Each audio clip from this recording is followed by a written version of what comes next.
welcome to this Thirsty Thursday edition of Liquid Lunch on Newsmax TV. I'm John Tobacco, coming to you live as we do every day from Midtown Manhattan from the Newsmax headquarters. And of course, we are at the Question Tequila Studios. We are well fortified for a Thirsty Thursday on Liquid Lunch, and we have so much to talk about. But right downtown at the New York Stock Exchange, before we get into today's news, politics, and all the other great stuff, the Dow Jones is recovering. The Dow is up 260 as we speak. Tumultuous week thus far with Trump tweeting about the China tariffs, and then Fed chairman didn't lower the rates as much as Trump wanted him to lower the rates. So there's been a lot of tumult in the markets. There's a lot of volatility out there. I've been saying this through the summer. Stay nimble and don't overreact, because markets trade a little thinner in the summer. There's a little more volatility. You're invested for the long term. You know why you invested. Namaste. Stay calm.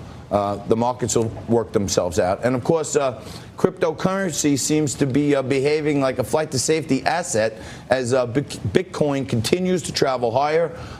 As we speak, 11,700, nearing that 12,000 plateau that I thought was very important to get above and stabilize, create a new support level for Bitcoin. So stay happy if you're still in your Bitcoin, and happy am I every day when I turn to my left. My co-host, Managing Director Frank Morano, joins me again. Frankie, good morning in the East. Good morning in the East, good afternoon in the East, and good morning to everyone else in the rest of the country. It's good to see you, John. Quite a bit of news going on all around the world. I know you're going to break it down with our political panel in just a moment. The president's visit to El Paso still certainly making a lot of news. I was just watching a video of him just before the show, of him talking with the staff at the hospital, and it's very moving to watch the president in private. And he comes across as very charming and genuinely caring about these workers in the hospital. That's an aspect of the president's personality that I wish he'd let the public see a bit more. Well, maybe the, as he calls them now, the lamestream media can let the public see Donald Trump as a human.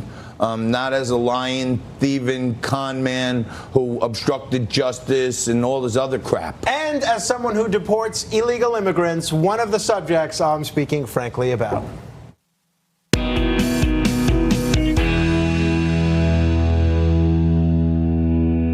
ICE agents have 680 undocumented immigrants in custody after a series of raids in Mississippi. U.S. Attorney for the Southern District of Mississippi, Mike Hurst, confirmed yesterday that ICE had conducted raids at several food processing facilities across the state. Hurst says the raids were planned a month ago, and search warrants were executed at 7 locations in 6 cities, setting a record for the number of ICE raids in a single state. Companies targeted include Pico Foods and poultry producer Koch Foods. Approximately 3 busloads of employees were taken to a military base for processing. A new Harvard University study shows American consumers are bearing the brunt of tariffs imposed on imported goods. That's at odds with what President Trump has been saying, that U.S. consumers are not paying for the tariffs he imposed on Chinese goods. Importers typically raise the price of their goods to consumers to pay the additional costs of tariffs. The study further says that U.S. exporters may be paying some of the cost of retaliatory tariffs imposed by China by dropping the price of goods there. And finally, Congressman Elijah Cummings wants President Trump to visit Baltimore. It's home to the Maryland Democrats' district, which Trump recently described as a rodent-infested mess. Speaking at the National Press Club yesterday, Cummings said he'd ride with Trump for hours to show him all the wonderful things that are happening. Cummings has been in Trump's crosshairs after complaining about conditions at migrant detention facilities in his role as chairman of the House Oversight Committee. So what do we think, John? Is the president heading to Baltimore? I mean, like you just said, you want to see more of that human side of him. Number one, when he says it's rat and rodent infested, we've already proven that he wasn't exaggerating, right?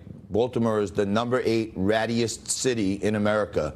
And we get that information cited from Orkin, one of the largest rodent and pest control companies. And I will think tell he you, will go. Baltimore, the size of their rats cannot compete with our rats here in New York. The rats that I crawl over on the way to New York, on the way to work We each have morning? the biggest rat on earth as our mayor. I mean, what do you expect? Of course we'd have the biggest rats. And by the way, the top 10 cities in the Orkin rattiest cities in America all have Democratic mayors who are part of an establishment machine who does nothing for their constituents except come around every 2 to 4 years and beg for their votes and tell them how they're going to make things better, and they've done nothing. And the same token, the racist in chief in the White House has African-American unemployment at the lowest level in history. So I don't know. You got a congressman for 20 years who has the 8th rattiest city in America, and you got a president in the White House who they want to call a racist, but he's lowered unemployment for African Americans to historic lows. Well, you know, if he is a racist, he's the only racist I know of that brags about how many jobs he's creating for black people. Usually, if you're a racist, you try and keep that a little bit on the DL. I saw this meme that said Trump always says he's winning, except at racism. He sucks at it. You know, he's doing great things. And if you remember when he was campaigning, he was talking to the inner cities, and he was saying, you've been voting for these same Democrats your whole life. Your system doesn't change. What do you have to lose voting for me? And obviously, they've gained a lot from what the Bureau of Labor Statistics is telling us. Well, things are looking up, although this trade war has a lot of people scratching their heads and wondering if these planned tariffs will actually be implemented on September 1st. And if they are implemented, what that means for American consumers, American farmers, because China is now no longer taking our produce, and what it means for people on Wall Street. I mean, so far today, the news seems to be pretty good, but the buzzword seems to be volatility this week. Yeah, well, it's thin. It's the dog days of August. Most people are taking off Thursday and Friday. Forget about it. Most of the guys that are wearing like suits and ties to work, they're not even going to work on Thursday and Friday. Frankie forces me to come in. I want to play golf on Fridays, but I can't play anymore because I'm on Liquid Lunch. I'm all for a 3-day weekend, especially with the president coming to town. I'd love to sneak my way into that Hamptons no doubt. party he's going to be at. I want to talk to you about, in the Frankly Speaking, you were talking about the tariffs, and that turns out to a tax on the consumer. Well, again, I'm not saying that. Harvard is saying that. Well, Harvard is an appendage of the lamestream media. It's all out of this same liberal socialist playbook of saying all these terrible things. The U.S. has collected the Treasury Department has collected over $60 billion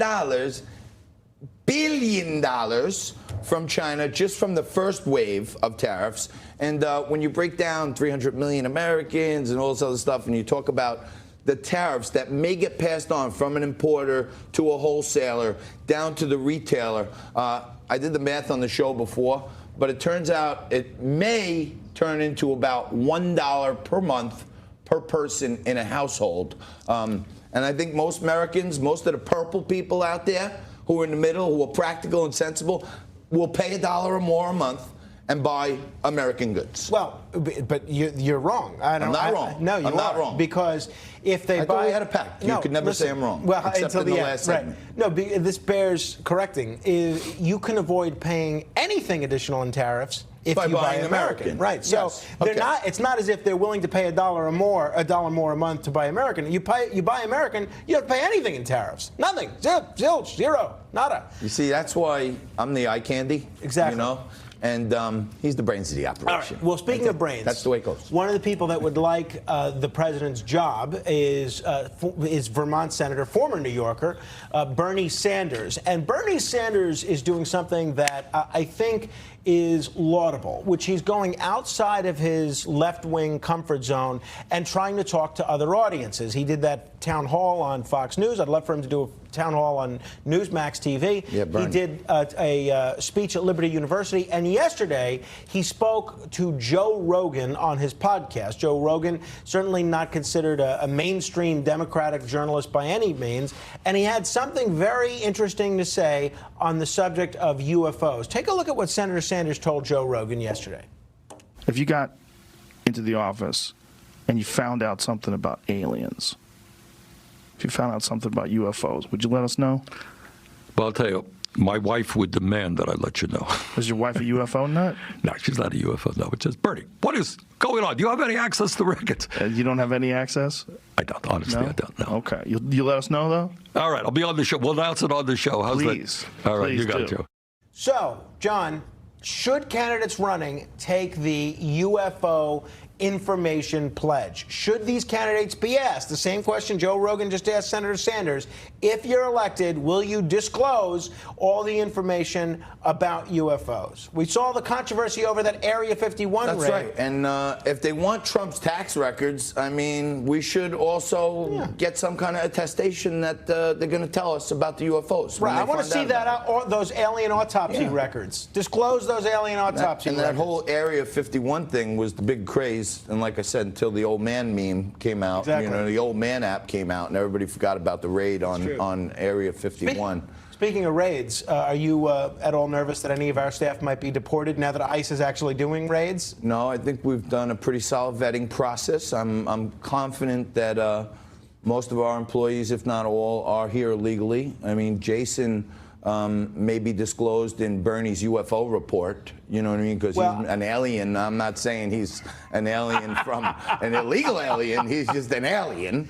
But other than that, I mean, Sarah, Cece, our makeup girl, I believe she's a naturalized human that She's here human. legally. Yes.